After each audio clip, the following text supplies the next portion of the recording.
Selamat malam, Assalamualaikum warahmatullahi wabarakatuh, salam sejahtera, Shalom, Om Swastiastu, Namo Buddhaya, salam kebajikan. Saudara, pandemi COVID-19 yang terjadi di seluruh dunia, tidak terkecuali Indonesia, turut menjadi sebuah hal yang menggoyang Indonesia, baik dari segi ketahanan bangsa, ataupun juga dari segi persatuan dan juga kesatuan bangsa. Ya, bicara mengenai persatuan dan juga kesatuan, Oki dan juga pemirsa, kita mengenal Pancasila sebagai dasar negara yang telah terbukti mampu menjadi tameng dalam setiap permasalahan disintegrasi bangsa. Dalam kondisi kekinian, bagaimana Pancasila menjawab tantangan zaman? Bersama saya Kamila Aswan dan saya Oki Satrial. Inilah Dialog Indonesia Bicara spesial Hari Lahir Pancasila. Mila dan juga saudara di rumah, hari ini Grand Studio TVRI sudah kedatangan 3 tamu spesial yang nanti akan berdiskusi dengan kita bagaimana kemudian Pancasila bisa menjawab tantangan zaman seperti yang tadi Mila sebutkan. Karena zaman terus berubah, Pancasila harus tetap hadir di tengah-tengah kita semua. Kita akan berbincang dengan tamu spesial. Yang pertama adalah Ketua Badan Pembinaan Ideologi Pancasila BPIP, Profesor K. Haji Yudian Wahyudi, PhD. Selamat malam, Pak Yudian. Salam Pancasila. Salam Pancasila, Prof. Baik. Dan selanjutnya tamu istimewa kita adalah Ketua PBNU, Kiai Haji Marsudi Syuhud. Assalamualaikum, selamat malam. Sudah hadir di Grand Studio TVRI, Pak Kiai. Dan juga sudah bergabung bersama kami di sini Dirjen Kebudayaan Kementerian Pendidikan dan Kebudayaan Republik Indonesia, Hilmar Farid. Pak Hilmar, selamat malam.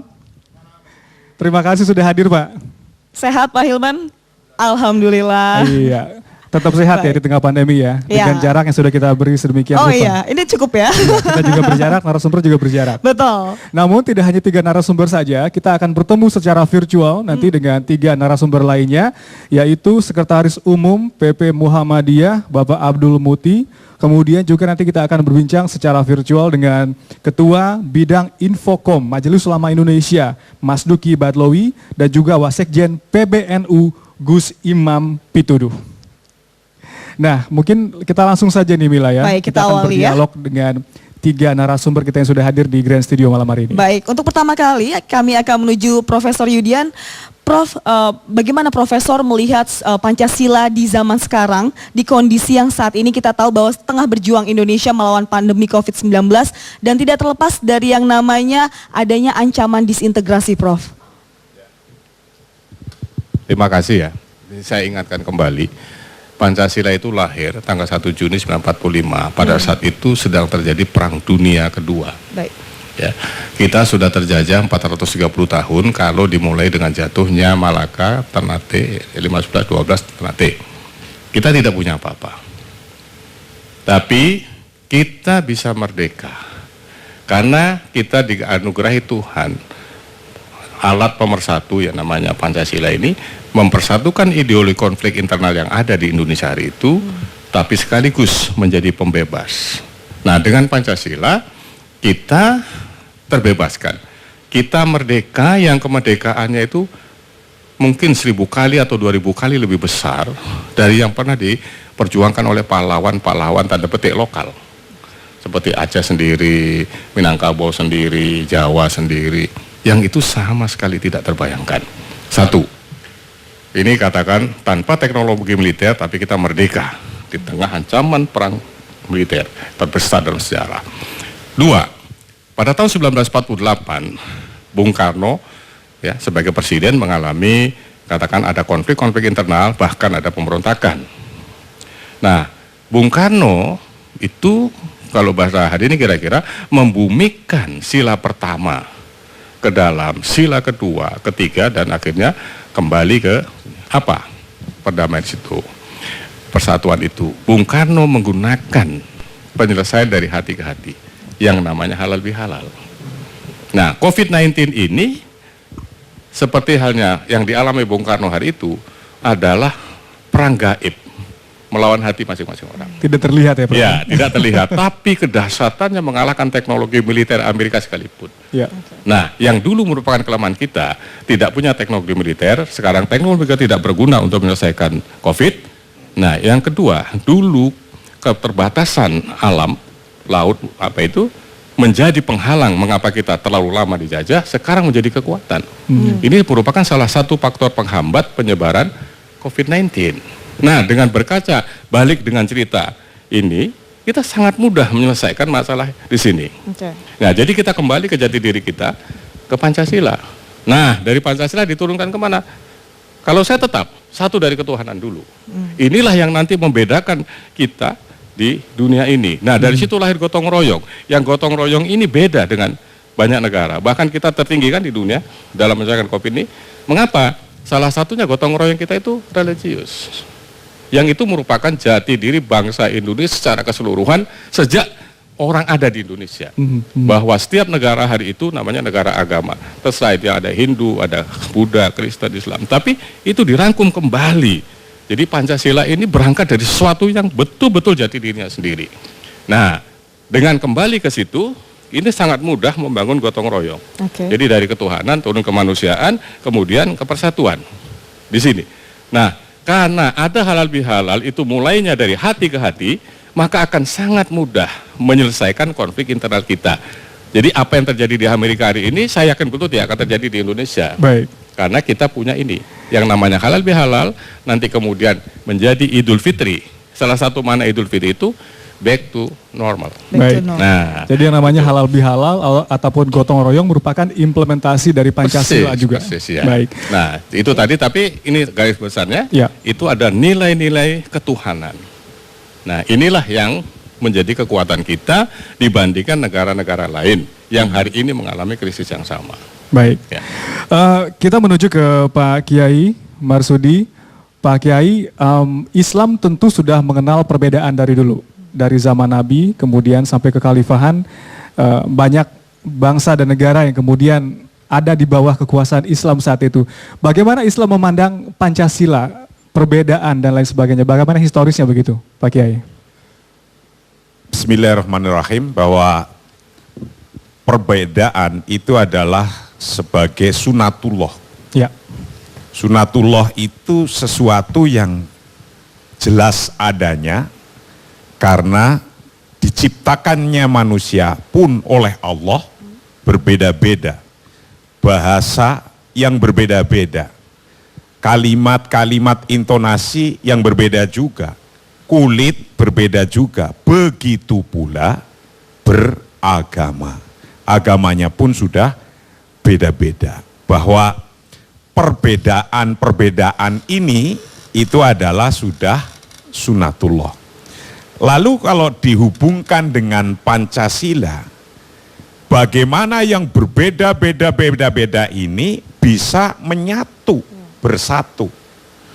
Sesungguhnya para kiai-kiai terdahulu itu seperti Kiai Wahid Hasyim yang beliau langsung menjadi BPU PKI, langsung ikut menyepakati satu demi satu sila-silanya itu, sampai langsung menyepakati memotong 7 kata yang kemudian berdiri menjadi ketuhanan yang Maha Esa. Itu artinya mempunyai alasan-alasan yang fundamental, yang jelas sesuai syar'i, sesuai syariat, sesuai ajaran Islam. Perbedaan misalnya, gampang wong, sesungguhnya kalau jadi orang Islam itu gampang sekali. 15 abad yang lalu itu sudah ada guidance-nya, sudah ada contoh-contohnya. Semudah misalnya begini, kenapa kok menjadi mudah Pancasila diterima oleh masyarakat muslim? Karena dulu negara Madinah yang didirikan oleh Rasulullah pun itu negara yang bermacam-macam suku, yang bermacam-macam agama. Agamanya saja ada Islam. Islamnya saja ada 2 kelompok. Ada pendatang, muhajirin, ada ansor. Itu baru Islamnya, sudah 2 kelompok. Agamanya ada Islam, ada Yahudi, ada Nasrani, bahkan ada yang Majusi. Majusi itu kan penyembah api ya. Nah itu artinya pun disatukan dengan piagam Madinah. Nah ketika kiai-kiai mau membentuk sebuah negara, kemudian memikirkan dasarnya itu apa, sudah dengan mudah karena sudah ada contoh-contohnya. Nah, jadilah betapapun sebutannya Pancasila, betapapun sebutannya namanya Negara Kesatuan Republik Indonesia, bukan negara Islam. Itu semua karena sudah ada contoh-contohnya dan tinggal ngikuti, maka tidak ada satu sila-sila itu yang bertentangan dengan syariat atau agama Islam.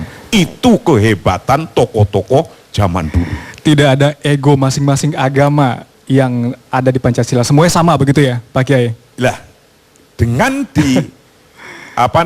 kita melihat keagamaan yang atau negara yang dibentuk oleh Rasulullah di dalam hukum undang-undangnya namanya Piagam Madinah. Itu adalah untuk mesetarakan bagaimana di dalam hukum dilindungi semua umat bersama-sama, baik yang pribadi atau yang kolektif. Di depan hukum sama. Nah, mencari bentuk yang semacam ini, kemudian menggali dari akar-akar kebudayaan, akar sosial kita, ketemulah Pancasila. Baik. Dan Pancasila itu tidak bertentangan dengan ajaran agama Islam. Dan yang paling ideal bagi bangsa Indonesia begitu. Dan Pak begitu Kiai. terbukti dahsyatnya ideologi Pancasila, dan kita tidak harus malu begitu ya sebagai warga negara Indonesia memiliki Pancasila. Baik. Kita tentu mengenal juga banyak fenomena sosial yang terjadi di tengah kita, apalagi di tengah pandemi COVID-19, ada pro dan kontra, bagaimana kemudian penjelasannya dari sudut pandang antropologi kah atau kebudayaan kah? Nanti kita akan menuju ke Pak Hilmar Farid. Namun kami akan jeda terlebih dahulu, kami akan kembali usai jeda berikut ini. Tetaplah bersama kami.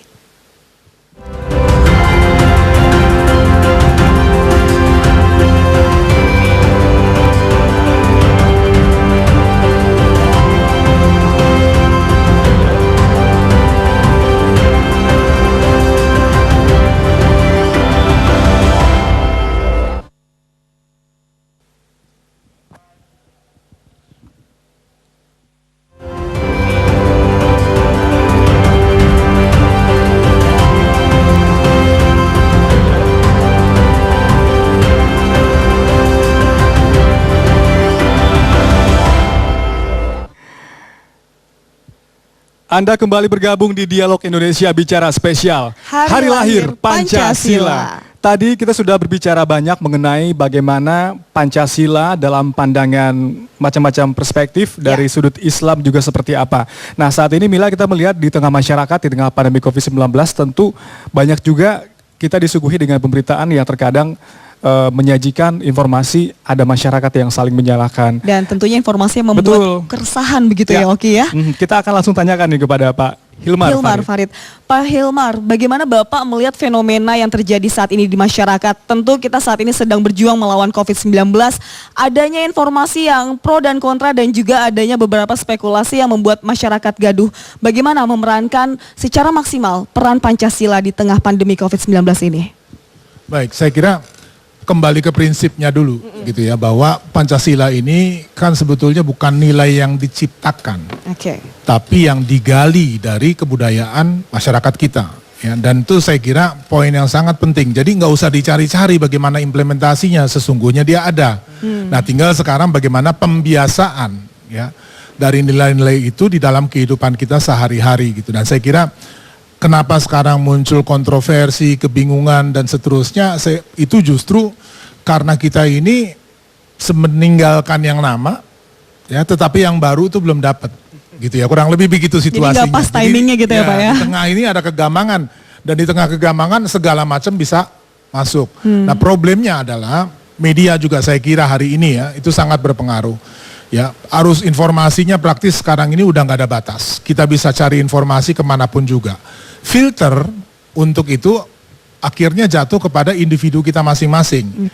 Nah, jadi kalau misalnya sekarang nggak ada penyerapan atau caranya kita menyerap informasi sehingga berguna buat kita, ya jadinya kegaduhan.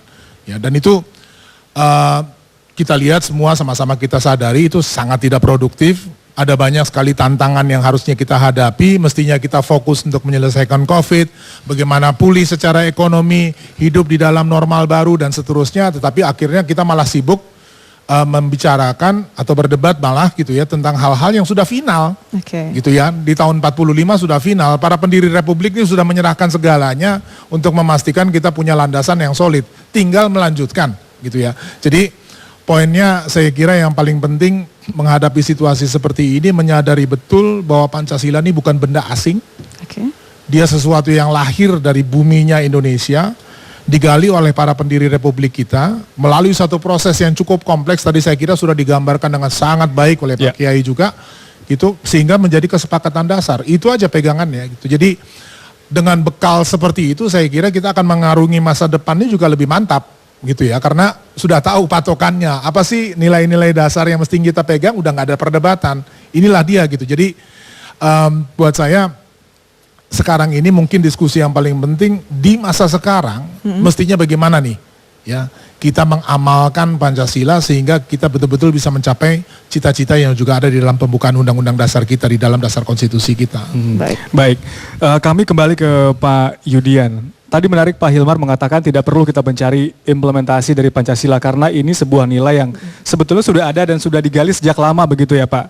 Namun saat ini Pak Yudian, masyarakat apakah tidak paham atau mungkin tidak mengerti dengan apa yang kemudian disebut dengan nilai dan implementasi Pancasila sehingga masih ada terjadi perdebatan sana sini, saling menyalahkan dan tidak kembali ke dasar kita Pancasila begitu Pak? Terima kasih. Jadi begini. Tadi ada dikatakan oleh Pak Dirjen ya, sedikit itu ada keterputusan. Nah, jadi sejak reformasi Pancasila ini kan dipinggirkan, sehingga ada keterputusan terutama di satu generasi lah. Nah, generasi ini tanda petik boleh dikatakan ya tidak paham Pancasila dalam pengertian tidak seperti generasi sebelumnya. Satu sisi. Nah, di sisi lain memang ada orang-orang tertentu yang memanfaatkan ini untuk kepentingan tersendiri, ya. Jadi mestinya, ya, dalam kondisi COVID ini kita saling membantu, seperti yang tadi katakan Pak Dirjen juga Pak Kiai ini secara implisit, ya. Itu kita pakai untuk mengadu domba kita sendiri. Nah, di sini nih problemnya, ya. Jadi dikatakan tidak paham, bukan, mereka sangat paham, tapi punya kepentingan tertentu, ya, mungkin kelompok begitu, untuk mencapai tujuan tertentu, maka digunakanlah ini sebagai kesempatan, sebagai batu loncatan.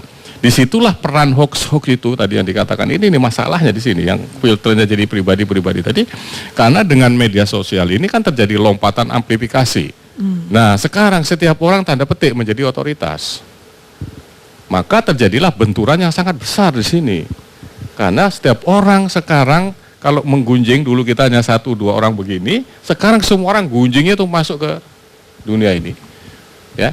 Nah, dari situlah sekali lagi diperlukannya langkah-langkah sistematis dari pemerintah, ya, terutama dari BPIP. Ini tugas yang dibebankan di kami ini. Itu salah satunya adalah perlunya sosialisasi tadi. Jadi kalau bahasa beliau tadi pembiasaan, ini sosialisasi kita harus bangun lagi secara sistematis, ya. Yang kalau bahasa Pak Presiden itu difokuskan pada generasi milenial. Nah, sosialisasi ini sedang dibuat anunya, ya, konsep-konsepnya sebagian sudah dilaksanakan.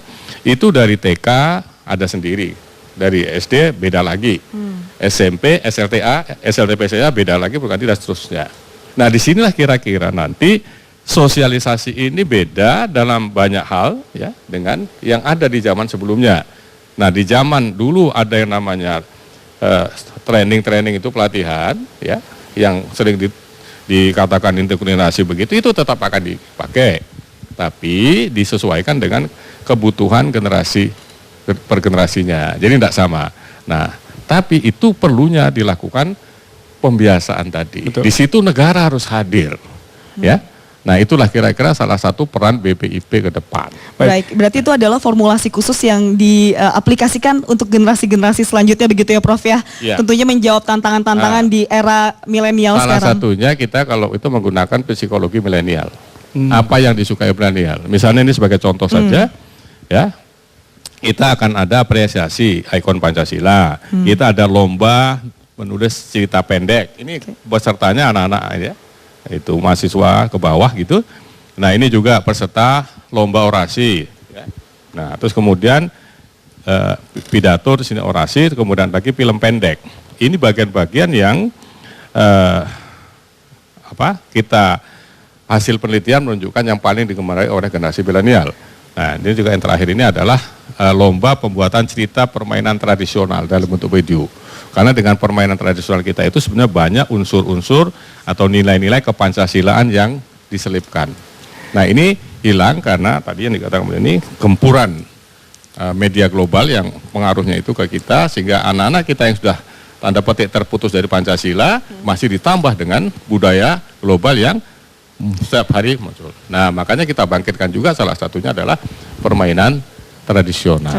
Baik, ya. Jadi ini seperti treatment khusus yang dilakukan bagi generasi saat ini untuk bisa mendekati sang generasi milenial ini untuk bisa kembali mengamalkan Pancasila dan begitu kembali lebih mengenal bangsa Indonesia. Betul. Begitu. Oke. Nah, satu hal mungkin yang saat ini menjadi permasalahan adalah bagaimana kita bisa membentengi bangsa kita dari ancaman lain seperti ancaman terorisme dan juga radikalisme. Bagaimana kita memandang hal tersebut? Kami akan kembali usai jeda berikut ini.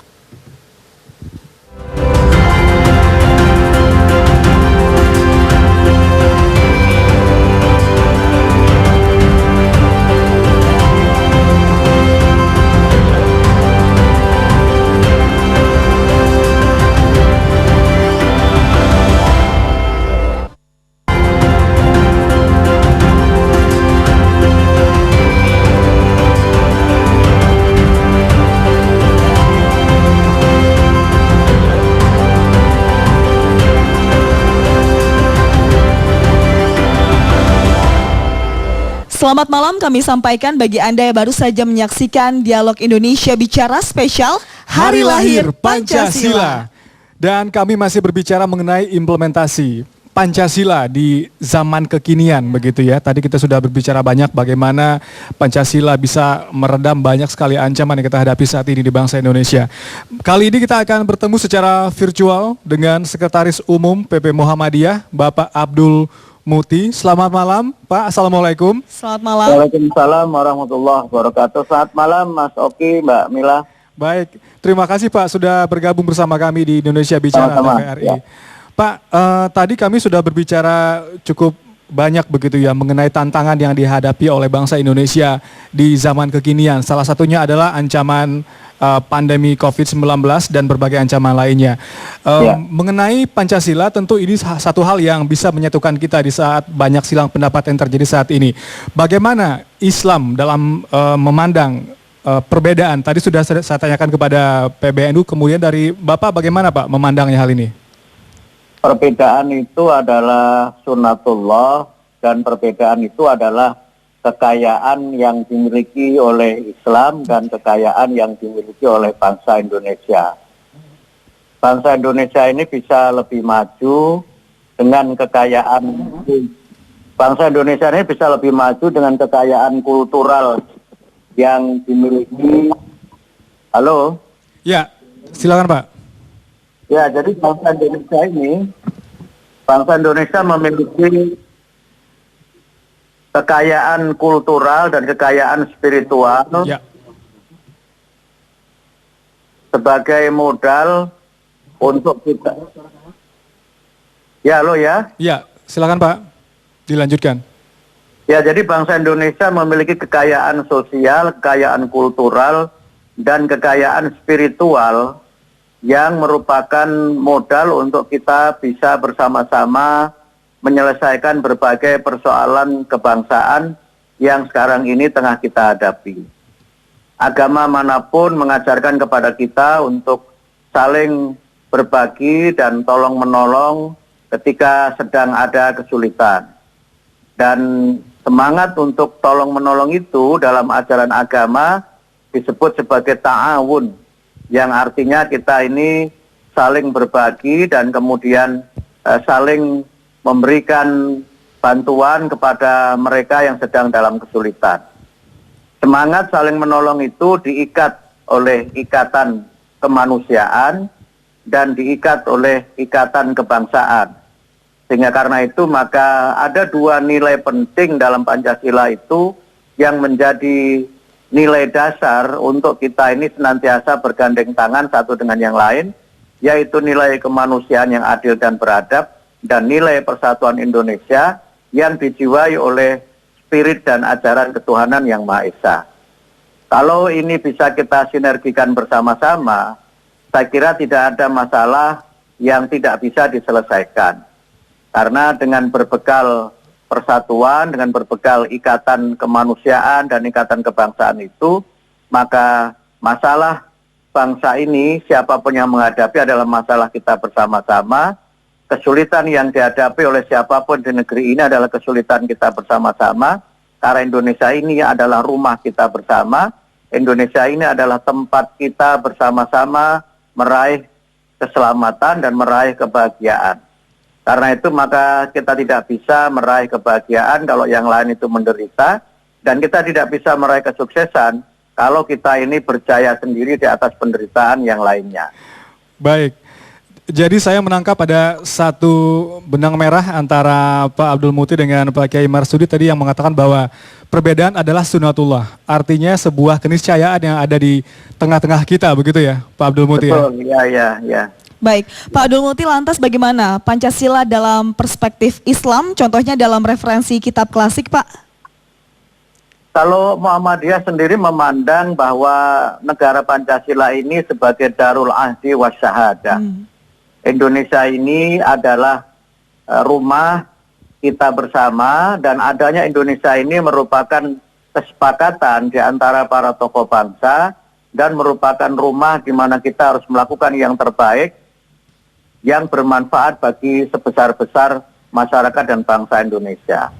Di dalam kajian keislaman klasik, misalnya kita menyebut bahwa ada konsep yang berkaitan dengan Al-Madinah Al-Fadilah atau negara yang utama. Dan di antara ciri negara utama itu adalah negara yang masyarakatnya saling berbagi, masyarakat yang penduduknya itu cukup besar, dan mereka adalah kelompok-kelompok yang terdidik, dan kemudian mereka hidup dalam pemerintahan yang diselenggarakan dengan cara-cara yang adil dan di bawah kepemimpinan seorang pemimpin atau kepemimpinan kolektif yang mereka senantiasa berpegang kepada nilai-nilai kebenaran dan nilai-nilai keadilan. Nah, kalau kemudian ini kita lihat misalnya dalam konsep lain mengenai Umron misalnya yang dikemukakan oleh Ibnu Khaldun, kita juga melihat bahwa Indonesia ini dengan jumlah penduduk yang besar dan segala keanekaragaman budayanya memiliki potensi untuk bisa maju dan berkembang sebagai sebuah negara yang berkemakmuran. Tapi kuncinya sekali lagi adalah bagaimana kita bisa menjadikan keanekaragaman dan kekayaan budaya, kekayaan sosial dan agama itu sebagai modal untuk kita bersama-sama merajut kebersamaan, dan kita bisa merajut kebersamaan itu kalau satu dengan yang lainnya saling memperkuat. Ba'duhum awliya'u ba'd. Karena itulah maka dalam sebuah negara yang besar, kelompok-kelompok yang besar itu tentu harus memproteksi yang kecil. Yang mayoritas melindungi yang minoritas, tetapi kemudian yang minoritas juga harus menghormati yang mayoritas. Semangat saling menolong, saling menghormati, dan saling memperkuat atau koeksistensi merupakan bagian dari cara kita membangun keindonesiaan dan menjadikan Indonesia ini sebagai rumah bersama dan milik kita semua. Baik, Pak Abdul Muti, di tengah pandemi COVID-19 saat ini kita melihat banyak terjadi di masyarakat silang pendapat, ada yang kemudian saling menyalahkan, dan ini mungkin adalah bibit-bibit dari ancaman bagi disintegrasi bangsa. Apa yang perlu dipahami masyarakat mengenai hal ini, Pak, kaitannya dengan Pancasila yang kemudian menyatukan bangsa Indonesia? Ya, yang pertama kita harus menyadari semua bahwa COVID-19 ini adalah musibah yang tidak kita kehendaki. Dan terjadinya musibah ini juga bukan karena kita bangsa Indonesia, tetapi karena bangsa lain. Indonesia ini sebenarnya adalah korban dari pandemi COVID-19 itu. Karena itu maka kita semua harus membangun sebuah kesadaran bahwa musibah ini sekali lagi bukan akibat dari kesalahan bangsa Indonesia, juga kesalahan dari para penyelenggara negara, tetapi bagian dari bangsa Indonesia ini sebagai masyarakat yang tidak dapat memisahkan diri dari perkembangan dan keadaan dunia global. Baik. Karena itulah maka kemudian masalah ini harus kita anggap sebagai masalah kita bersama, dan karena itu maka sebaiknya kita berusaha menyelesaikan secara bersama-sama, dan tidak ada manfaatnya sebenarnya saling menyalahkan antara satu dengan yang lainnya. Baik. Karena itu akan saling melemahkan. Semangat persatuan Indonesia itu adalah semangat di mana kita ini memiliki ikatan bahwa masalah yang dihadapi oleh satu bagian masyarakat Indonesia pada dasarnya adalah masalah kita bersama-sama. Baik. Baik. Pak Abdul Muti, terima kasih banyak atas waktu dan pandangannya untuk malam hari ini sudah disampaikan terima kasih kepada kita. Oke, Mbak Mila ya. Baik, sehat selalu Pak. Selamat malam. Assalamualaikum. Alhamdulillah, terima kasih. Baik, kami akan kembali menuju Pak Kiai Haji Marsudi Syuhud, Pak. Kalau tadi sudah beberapa dijabarkan oleh Pak Abdul Muti, saya akan menanyakan bagaimana Pancasila di tengah ancaman radikalisme dan juga terorisme. Kita tahu bahwa hidup sehari-hari tidak terlepas dari ancaman kedua tersebut. Bagaimana Pak? Bahwa ancaman itu setiap detiknya ada, setiap harinya ada, dan kita sampai mati nanti juga ancaman itu akan ada. Melekat terus begitu Pak Kiai? Akan tetap ada selama kita masih hidup, baik itu kecil atau sifatnya besar. Karena ancaman itu adalah nempelnya ke kemanusiaan. Manusia keinginannya macam-macam. Namun, jika kita bisa melaksanakan kehidupan bersama yang berpegang teguh dengan apa yang sudah disepakati, yaitu Al-Mu'ahadah Watoniyah, konsensus nasional, Pancasila sebagai dasarnya, mau persoalan apa saja ada jawabnya dan sudah dipersiapkan jawabannya, sudah ada semua. Karena sesungguhnya untuk menjawab tantangan-tantangan ini dengan tool alat negara yang berdasarkan Pancasila itu mudah dijawab jika 3 rukun ini dipenuhi. 3 rukun. Apa itu? Salah satu arkanin au khosais ro'isiyah. 3 rukun. Ini harus bisa terpenuhi untuk menjawab itu semua.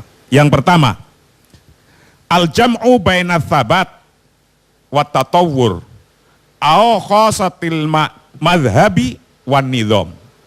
Yang pertama, kita sebagai individu atau sebagai bangsa atau sebagai negara itu harus bisa mengumpulkan di antara baina ats-tsabat wa tatawwur, di antara tek-tek nas-nas guidance dari Allah dan aplikasi yang nyata di bumi oleh manusia. Contohnya begini, Pancasila itu sumber tek-tek agamanya jelas, ketuhanan yang Maha Esa, itu Qul huwallahu ahad misalnya, dan seterusnya. Kemanusiaan yang adil dan beradab, al-insaniyah, adil, itu semuanya, akhlakul karimah, itu semuanya ada di ajaran agama. Nah, itu pun sudah ada di negara kita sebagai budaya kita. Ketika di agama namanya siyasatul ilahiyah. Itu adalah ajaran ketuhanan. Nah, maka kita orang Indonesia semua bertuhan karena sesungguhnya Indonesia negara ketuhanan. Nah, itu sudah ada guidance-nya. Nah, ketika sudah ada guidance-nya dari agama, ngadepin apa saja nggak ada bingung. Misalnya contoh kayak gini, hari ini kita ngadepin COVID-19. Lah, di agama sudah ada tuntunannya itu. 15 abad yang lalu, nih, itu Rasulullah sudah mengatakan begini. Idza sami'tum at-ta'un, ketika Anda sudah mendengar di suatu tempat ada wabah, fala tadkhulu maka janganlah Anda masuk kepada tempat yang ada wabahnya. 15 abad yang lalu. Nah, tapi wa idza sami'tum bihi, ketika Anda ada di dalamnya, lalu bagaimana? Fala takhrujuha. Janganlah Anda keluar. Jadi kalau sudah ada wabah di sana di satu tempat, kita jangan masuk. Ketika kita ada di dalam area yang ada wabahnya, kita tidak keluar. Aturan PSBB, ajaran agamanya sudah ada. Maka ini ajaran agamanya disebut ats-tsabat. Terus aturan PSBB-nya disebut at-tatawwur. Menyatukan dua ini itu sudah dilaksanakan dalam Pancasila ini. Itu satu. Yang kedua, kan 3 rukun. Itu harus bisa al-jam'u bainal maslahataini. Mengumpulkan, memixing, merging, mengumpulkan di antara 2 kemaslahatan. Apa 2 kemaslahatan itu? Maslahatul khosoh dan maslahatul amah. Kemaslahatan secara khusus, spesifik, dan kemaslahatan untuk umum. Ya. Kemaslahatan untuk pribadi-pribadi dan kemaslahatan untuk publik. Ini sudah diajarkan oleh agama, Ya. maka siasatul ilahiyahnya sudah ada. Maka tinggal siasatul wad'iyahnya itu bagaimana? Baik. Aplikasinya bagaimana?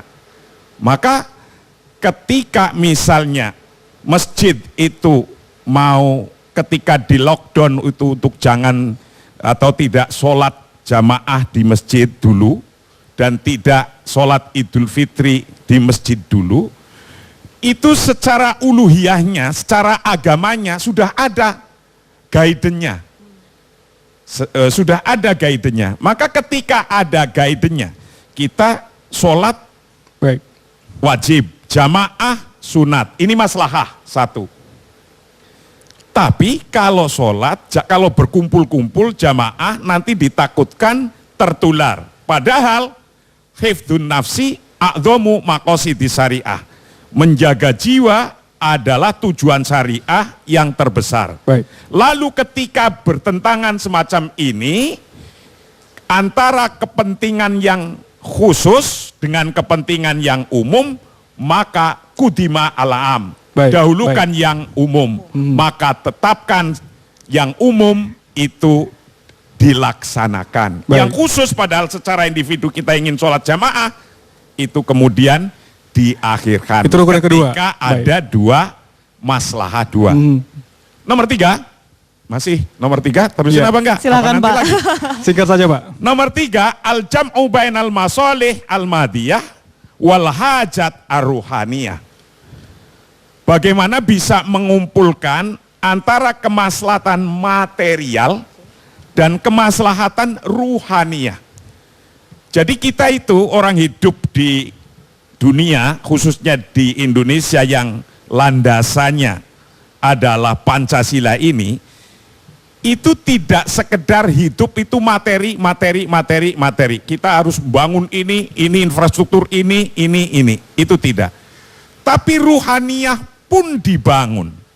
Maka betapapun sholat tarawih di masjid kemarin karena ada COVID itu kita bersama-sama sepakat untuk tidak sholat tarawihnya yang dibawa ke rumah. Masjidnya yang dibawa ke rumah. Begitu pula ketika kita mau sholat Idul Fitri yang biasanya di lapangan, bareng-bareng sholat Idul Fitrinya yang dibawa ke rumah. Baik. Itu artinya bisa al-jam'u bainal masalih al-madiyah wal hajat ar-ruhaniyah. Secara ruhani tetap dijalankan. Tetap dijalankan, tidak dilarang. Dijalankan, ayo tetap jalan. Walaupun ada tantangan COVID. Begitu pula ketika tantangannya berupa terorisme atau bahkan mungkin tantangannya telah berupa kemiskinan. Karena ketika kita takut dengan COVID kita PSBB di rumah terus, mati karena takut mati dengan COVID, tapi juga ternyata takut dengan kelaparan. Baik. Nah, ini Baik. tantangan ini yang harus juga dijawab. Kalau 3 rukun ini dipenuhi, kondisi apapun insya Allah tantangannya ada dengan jalan keluarnya. 3 rukun ini, apapun tantangannya akan insya Allah bisa dihadapi begitu. Iya. Baik, betul. Pak Hilmar, tadi kita sudah banyak mendengar dari Pak Kiai, sebetulnya tantangannya tidak hanya COVID saat ini, ada radikalisme dan juga terorisme, dan terkadang sering disangkut pautkan dengan satu kepercayaan, satu agama atau satu kebudayaan begitu. Dan ini sudah berlangsung sudah lama, cukup lama. Bagaimana kita bisa memberikan pemahaman bagi masyarakat bahwa terorisme dan radikalisme bukan bagian dari ajaran agama, namun merupakan bagian dari sebuah penyimpangan begitu? Saya kira kalau kita menyimak sejarahnya dan perkembangannya itu sudah cukup jelas. Ya, tadi juga sempat berdiskusi sebelumnya dengan Pak Kiai dan juga Pak Kepala mengenai ini, dan kita memang berkesimpulan gitu bahwa ekspresi politik ya yang namanya terorisme dan segala macam gitu menggunakan jubahnya agama. Gitu, ini mesti dibedakan betul gitu ya. Dan saya kira siapapun yang mengikuti perkembangan terakhir, sedikit aja meneliti, akan bisa melihat dengan sendirinya. Yang lebih penting sekarang sebetulnya apa yang mesti dilakukan kan untuk menghadapi itu semua. Gitu. Itu pertanyaan yang saya kira lebih relevan ya untuk dibicarakan. Dan saya kira sudah banyak sekali upaya-upaya yang dilakukan, yang diambil baik pemerintah maupun oleh masyarakat sipil, oleh organisasi keagamaan gitu. Tetapi saya kira juga yang penting kita ingat gitu bahwa kebudayaan ini gitu ya menyadarkan bahwa kita ini hidup sangat beragam. Ya. Dan ketika di dalam keragaman semacam ini kita bisa melihat bahwa kalau kita memaksakan ya apa yang kita miliki menjadi nilai yang umum, maka yang kita dapat adalah konflik. Ya, dan kalau sudah konflik ya lebih banyak yang kita cost yang keluar gitu ya. Bukan hanya dari segi ekonomi, bukan hanya dari segi sosial dan segala macam, secara ekonomi juga kita nggak maju-maju. Ya. Karena terbentur pada persoalan-persoalan yang sebetulnya sudah selesai gitu. Jadi kenapa para pendiri bangsa ini selalu menekankan Bhinneka Tunggal Ika keragaman dan segala macam, justru karena menyadari betul sejarah kita itu ya memang keragaman itu di kita adalah fakta sejarah. Kita nggak bisa mengingkari itu. Mengingkari itu kita akan kembali ke problem-problem yang sudah diselesaikan di masa lalu gitu. Jadi saya kira kuncinya juga untuk menghadapi ya masalah terorisme, radikalisme dan seterusnya, kita mengingat juga kebudayaan ini gitu. Dan kalau misalnya kita perhatikan ya di daerah-daerah yang sangat luas dan luasa di dalam menerima perbedaan itu, dengan sendirinya akan sulit untuk tumbuh gitu ya. Tapi di daerah-daerah yang kemudian homogen, di mana kemudian bercakap-cakap di antara dirinya, ya, kemudian membentuk satu kebekuan, itu saya kira ya, ini yang menjadi problem gitu. Itu dengan mudah kita lihat geografi Indonesia tuh terbentangnya begitu gitu ya. Jadi di daerah-daerah yang sangat beragam, orangnya plural, lebih toleran dan seterusnya, itu dengan sendirinya nggak ada bibitnya itu untuk artinya pendekatan kepada masyarakatnya juga berbeda-beda begitu Pak? Pasti akan berbeda-beda. Untuk memberikan pemahaman ini. Persis gitu. Ya. Tapi yang paling penting sih bagi kita, terutama di dalam pendidikan, menyadari gitu ya, bahwa kita ini hidup di satu masyarakat yang terdiri atas tidak kurang 1.000 kelompok etnik, berbicara di dalam 686 bahasa, ya. Dan itu nggak ada cara lain kita untuk hidup bersama sebagai sebuah kesatuan tanpa toleransi, tanpa kita menyadari perbedaan. Dan saya kira Pak Kiai di sini udah punya banyak lah gitu rumusnya ya, gimana sikap yang mestinya dibangun kalau menggunakan ajaran agama. Kalau misalnya sekarang kayak prinsip kebangsaan kenegaraan ya clear Pancasila gitu ya. Jadi ini mau didekati dari cara apapun sebetulnya jawabannya adalah sama gitu ya, bahwa kita memang mesti setia kepada fakta sejarah ini, mengelola perbedaan yang kita miliki untuk kemajuan gitu. Itu kuncinya. Baik, dengan banyaknya perbedaan yang ada di Indonesia justru seharusnya menjadi pondasi untuk semakin menguatkan kita bersatu gitu ya Pak ya. Keragaman itu berkah dan kekayaan. Berkah dan kekayaan, betul. Kita patut bersyukur. Baik, Dialog Indonesia Bicara akan kami lanjutkan usai jeda berikut ini, jadi jangan kemana-mana, tetaplah bersama kami.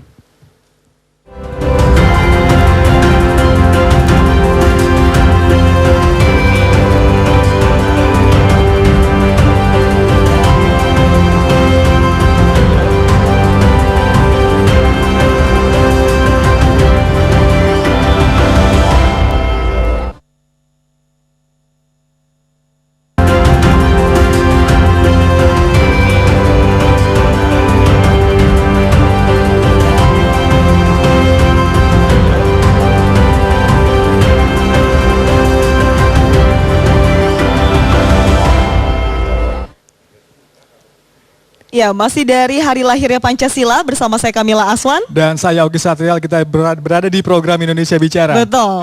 Dan tadi kita sudah berbicara banyak mengenai bagaimana tantangan Pancasila di tengah zaman yang terus berubah.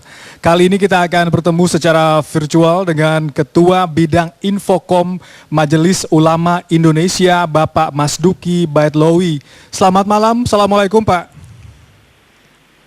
Selamat malam. Waalaikumsalam. Kita bisa lihat di layar, Oki? Oke, Mbak Mila, ya. Baik, dan di sebelah kiri layar juga sudah bergabung bersama kami Gus Imam Pitudu, Wasekjen dari PBNU. Selamat malam Gus. Selamat malam. Assalamualaikum warahmatullahi wabarakatuh. Mas Oki, Mbak Mila. Baik, waalaikumsalam. Terima kasih sudah bergabung Gus Imam dan juga Pak Masduki. Pertama kami ingin ke Pak Masduki terlebih dahulu. Pak Masduki, tadi kita sudah berbicara banyak juga ya mengenai bagaimana Pancasila di zaman now. Namun dalam pandangan Anda, bagaimana relevansinya Pancasila di tengah banyaknya kemajemukan yang kita temui di bangsa dan negara kita saat ini, Pak? Ya, yang pertama yang saya ingin tegaskan bahwa bagaimana sebenarnya kita ya sebagai apakah itu rakyat, apakah itu pimpinan ataupun penyelenggara negara, kalau dikaitkan dengan ideologi Pancasila saat ini, sebenarnya tantangan yang terbesar adalah bagaimana kita bisa memperpendek gap atau kesenjangan antara nilai-nilai dan cita-cita yang terkandung di dalam Pancasila yang begitu luhur, itu dengan realitas-realitas yang sekarang.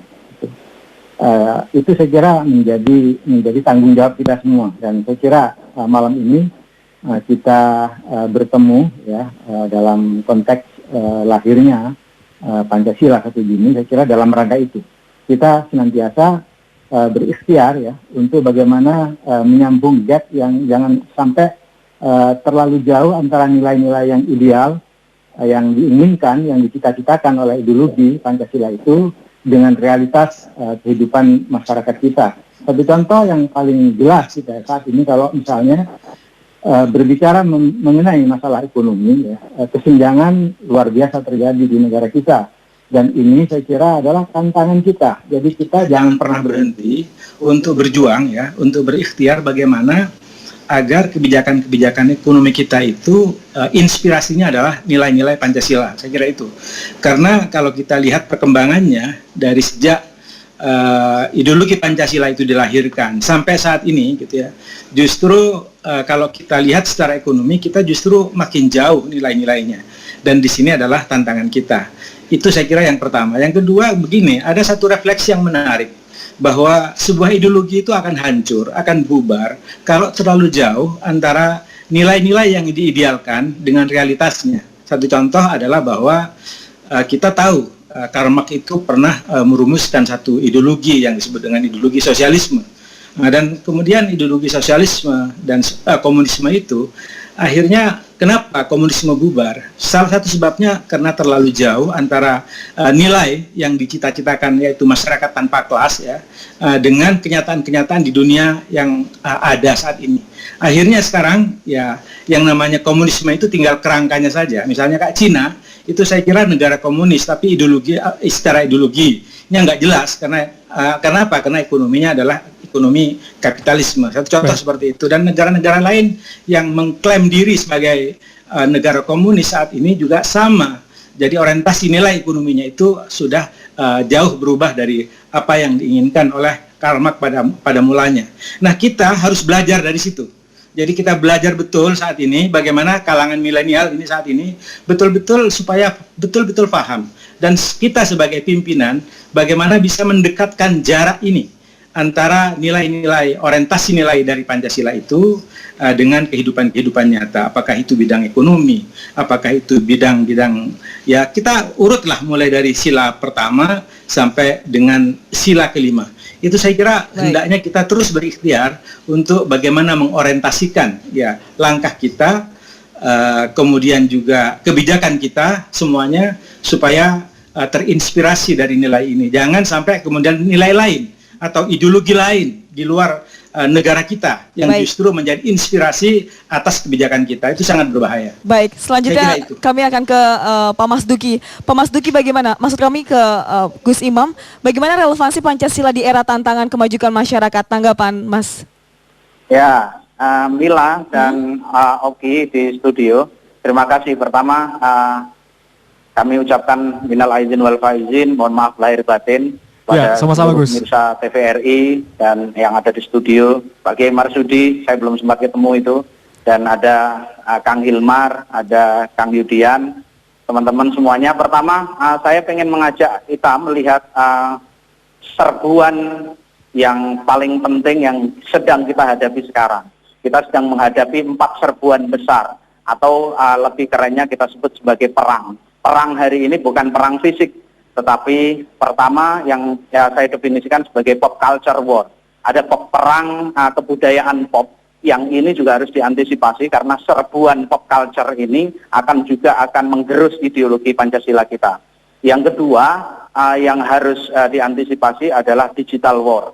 Nah, perang digital ini juga harus diantisipasi bagaimana keberadaan perang digital yang seluruh negara-negara sedang berebut hegemoninya untuk memasuki negara lain dan memastikan ideologinya dari negara tersebut bisa diekspor ke negara lain. Ini juga harus diantisipasi.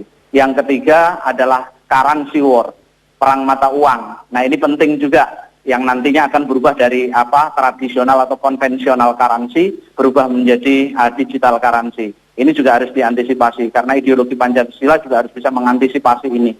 Terus yang keempat yang paling penting yang tadi melanjutkan apa yang disampaikan oleh Kiai Marsudi terkait dengan biological war, perang biologi yang ini kita berhadapan dengan situasi COVID-19 hari ini. Bagaimana kita menghadapi serbuan-serbuan 4 hal ini menjadi hal yang penting. Karena tema zaman now ini, kalau Pancasila tidak bisa membumi dan tidak bisa menjawab tantangan zaman now, maka Pancasila akan ditinggalkan. Ini yang sangat mengkhawatirkan. Bagaimana membumikan Pancasila dan nilai-nilainya ke dalam kehidupan kita sehari-hari, terutama di generasi bukan hanya milenial. Sekarang generasinya itu sudah sama Mila, sudah berubah, bergeser ke satu lagi, generasi masuk ke new generation atau Zoom generation.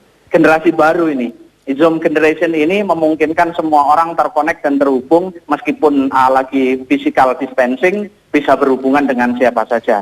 Nah, tantangan yang paling hebat adalah 4 hal ini harus dijaga oleh bangsa dan negara dan masyarakatnya. Kalau ideologi Pancasila mau tetap eksis, maka serbuan-serbuan ideologi dari luar melalui perang 4 hal yang saya sebutkan tadi betul-betul harus diantisipasi. Jadi ngomong kebudayaan bukan hanya sekedar ngomong tradisi-tradisi saja, tapi bukan hanya ngomong kebudayaan dalam negeri saja, tapi serbuan kebudayaan-kebudayaan yang datangnya dari luar, yang ke dalam, yang mempengaruhi cara berpikir dan gaya hidup masyarakat. Ini penting untuk dilihat. Kalau kita tidak mengantisipasi hal tersebut, maka yang disebut Pancasila mengantisipasi atau menjawab tantangan zaman now tidak akan bisa terjawab dengan baik. Nah, ini penting. Hari ini kita sedang berhadapan pada situasi bukan hanya era yang disebut sebagai 5.0, bukan hanya 4.0 tapi 5.0, di mana kombinasi antara teknologi dengan humanity ini sedang berjalan. Nah, hari ini semuanya yang sedang kita hadapi adalah kita berusaha untuk memasuki satu wilayah di mana kita harus mau nggak mau menginternalisasi nilai-nilai Pancasila ke kehidupan kita sehari-hari, kehidupan masyarakat sehari-hari, generasi yang baru. Karena kalau kita tidak paham dengan tema generasi hari ini, juga pasti akan ditinggal oleh generasi hari ini. Apa itu Pancasila? Jangan-jangan generasi milenial pemahamannya tidak seutuh bagaimana Pancasila dilahirkan dulu. Itu dia yang dikatakan ini Gus Iman. Yang paling penting. Baik, salah satunya adalah tantangannya bagaimana membumikan Pancasila di generasi kita begitu ya, generasi anak muda. Betul. Generasi Mila mungkin generasi Z atau generasi Z. Oh, Z. Kalau generasi Z maka yang menghadapi Pancasila tidak hanya bisa dilihat sebagai kacamata semisal kayak generasi saya menghadapinya dengan belajar P4 gitu loh. Tetapi bagaimana kita membumikan Pancasila ke dalam semisal culture, new culture yang dihadapi generasi Z, generasi X dan generasi Zoom generation yang baru yang sekarang lagi tren. Nah, ini penting. Kalau kita tidak bisa menjawab itu, maka Pancasila akan tidak bisa dijadikan sebagai sesuatu yang kita sebut sebagai ideologi yang tidak lekang oleh panas dan tidak lapuk di hujan. Kalau kita bisa mendefinisikan, menafsirkan Pancasila sesuai dengan tema zaman, maka kita bisa menghidupkan Pancasila sepanjang masa. Bagaimana menghidupkan Pancasila sepanjang masa ini menjadi penting. PR-nya bukan hanya PR-nya tadi secara material kata Kiai Marsudi, tapi secara spiritual harus dihidupkan. Karena nilai-nilai Pancasila yang terkandung dalam Pancasila bukan hanya nilai-nilai yang bersifat material, tapi bersifat spiritual. Artinya apa? Gaya hidup, tren juga harus diikuti. Jangan sampai kemudian cara berpikirnya jadi otak istilahnya 3 kedaulatan yang harus dijaga nih. Untuk jaga Pancasila minimal harus menjaga 3 kedaulatan. Pertama kedaulatan digital, ini yang kedua adalah kedaulatan finansial, dan yang ketiga adalah kedaulatan pangan. Kalau kita terlibat aktif dalam menjaga 3 kedaulatan ini untuk negeri kita, untuk bangsa kita, maka kita akan bisa menjaga Pancasila secara utuh. Karena antara perut ke bawah ini kebutuhan kedaulatan pangan. Pangan harus utuh, masyarakat tidak ada yang kelaparan, keadilan sosial bisa terjaga dengan baik. Terus yang kedua, yang ke atas, yang kedaulatan digital, antara ini kebutuhan untuk hiburan, untuk kegembiraan, kesenangan masyarakat, ini bisa terjaga juga kepala ke atas. Nah terus kemudian finansial, transaksinya juga harus terjaga. Kalau tidak terjaga maka terjajah oleh bangsa lain. Penjajahan kolonialisme gaya baru ini. Jadi bukan hanya tsunami digital, bukan hanya serangan digital, tapi ini kolonialisasi digital yang kita hadapi dan penting kita waspadai. Kalau Pancasila tidak bisa dimasukkan ke dalam platform-platform itu, maka jangan harap nanti kita bisa bertahan lebih lama lagi di generasi-generasi mendatang. Jadi perlu antisipasi ini. Terjawab sudah bagaimana peran Pancasila dalam menghadapi bagaimana semua tantangan global ini kita hadapi, begitu ya Gus ya, tadi disebutkan banyak tantangan global yang kita hadapi. Bukan hanya menjawab dinamika yang ada di internal saja, Oki. Baik, karena terima kalau kasih. dinamika internal tidak diantisipasi, yang eksternal juga bahaya juga. Kalau yang internal saya yakin tadi para kiai, para narasumber yang ada di studio sudah sangat menjawab semuanya lah saya yakin. Baik. Nah ini bagaimana mengantisipasi yang eksternal ini. Dan yang paling penting lagi, Mila dan Oki, bagaimana mengekspor ideologi Pancasila ini penting. Lah kalau ada pop culture, K-pop masuk, macam-macam masuk, J-pop masuk, kenapa E-pop Indonesian pop tidak masuk? Pop culture Indonesia tidak masuk ke negara lain sehingga menginfiltrasi negara lain dan memasukkan nilai-nilai Pancasila ke dalam pop culture itu. Contoh ya, yang ini nanti bisa dikonfirmasi ke Kiai Marsudi yang ada di studio. Kita sudah memasarkan Pancasila ini bukan hanya di Indonesia, tapi di Afghanistan. Orang sudah meng-copy paste Pancasila di sana. Dan di Afghanistan NU juga sudah ada hampir di 37 provinsi yang ada di sana. Luar biasa. Pancasila juga sudah diekspor ke sana nih. Saatnya luar pemerintah biasa bekerja untuk melakukan ekspor ideologi Pancasila kita. Nanti kita ekspor paham-paham Pancasila kita ke luar negeri sehingga nilai-nilai baik yang ada di negara kita bisa dipahami juga di negara lain. Terima kasih Gus sudah bergabung bersama kami malam ini, sudah berbagi pandangan juga dengan kami mengenai Pancasila di zaman now begitu. Ya, dan sebelumnya sudah ada Mas Duki, Bapak Mas Duki Baitlawi, Ketua MUI Bidang Infokom. Terima kasih Pak atas waktunya untuk Dialog Indonesia Bicara spesial Hari Lahir Pancasila. Selamat malam, Assalamualaikum warahmatullahi wabarakatuh. Dan kami masih akan lanjutkan perbincangan dengan 3 narasumber di studio, bagaimana kemudian solusi bagi seluruh permasalahan bangsa dari kacamata Pancasila. Kami akan kembali usai jeda pariwara berikut ini.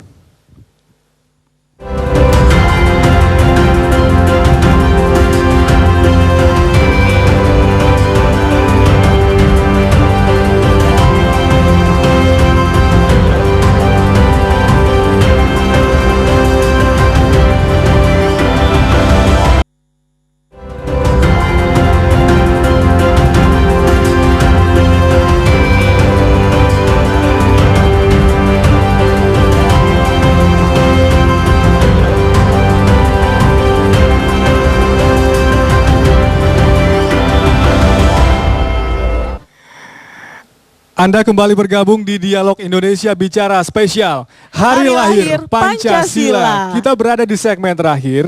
Kita akan minta sebuah closing statement dari masing-masing narasumber di Grand Studio TVRI. Bagaimana mengamalkan Pancasila kaitannya dengan gotong royong kita nih di tengah pandemi COVID-19 yang tengah kita hadapi. Mungkin kita akan mulai dulu dari Pak Hilmar Farid.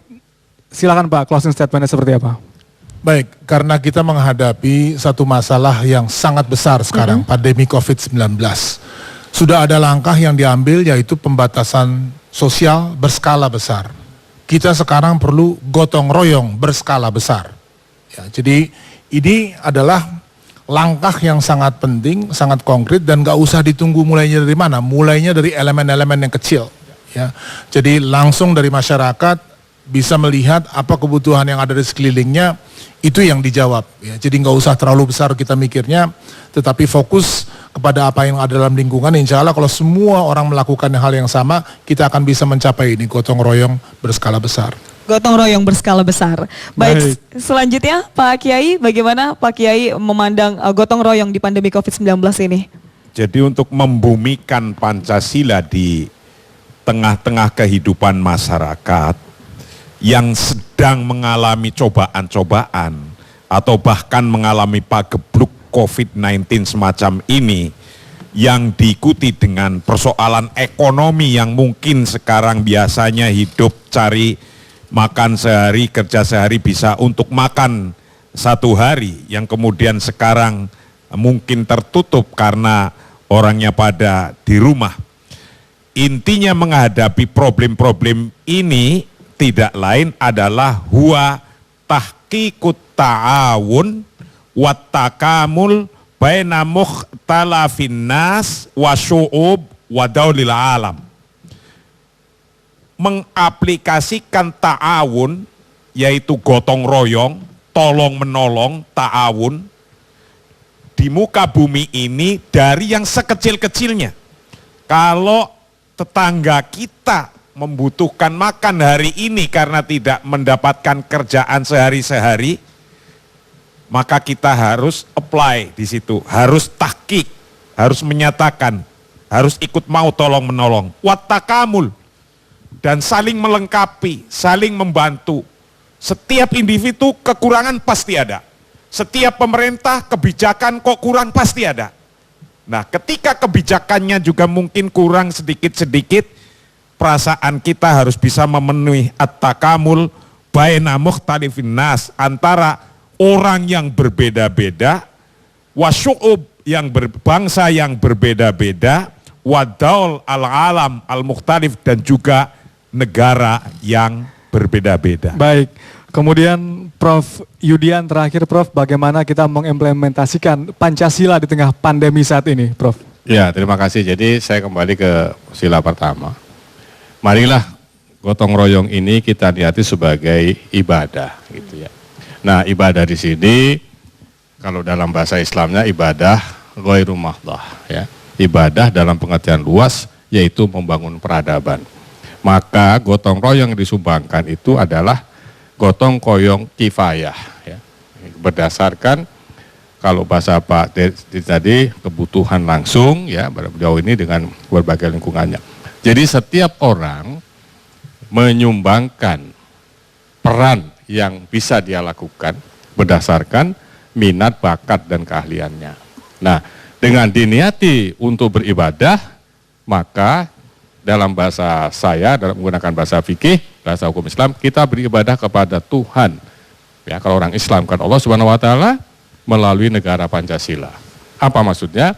Kita mewujudkan cita-cita negara Pancasila menjadi baldatun thayyibatun warobun ghafur. Yang itu semua dilandasi dengan niat beribadah, yang kemudian pegang kesepakatan yang disebut dengan al-mu'ahadah al-watoniyah atau national consensus. Ya, begitu.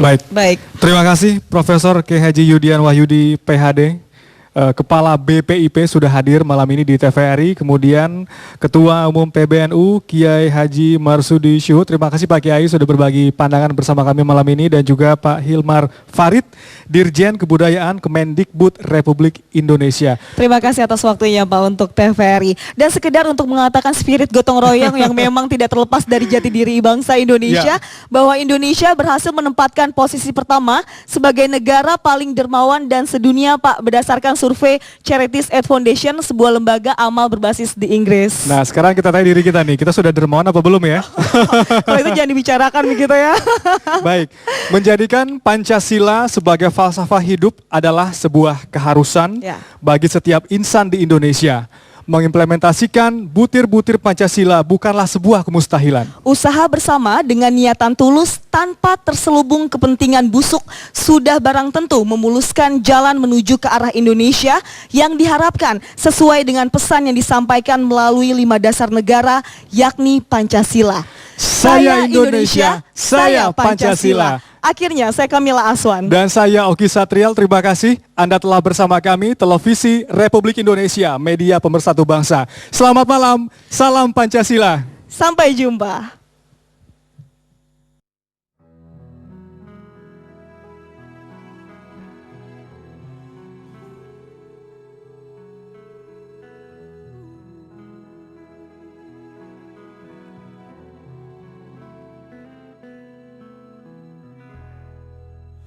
Jikalau aku melihat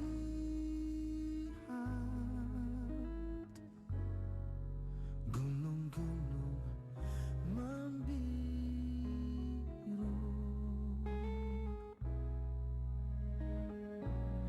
aku melihat wajah Indonesia.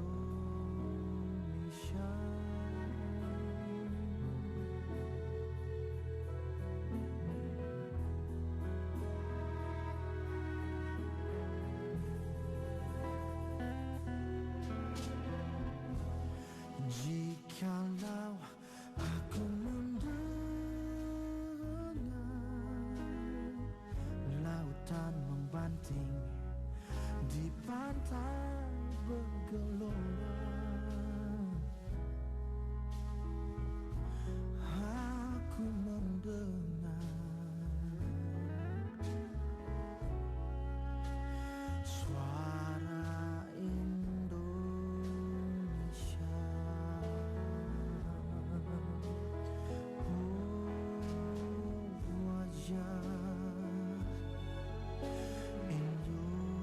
Indonesia, suara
wajah Indonesia.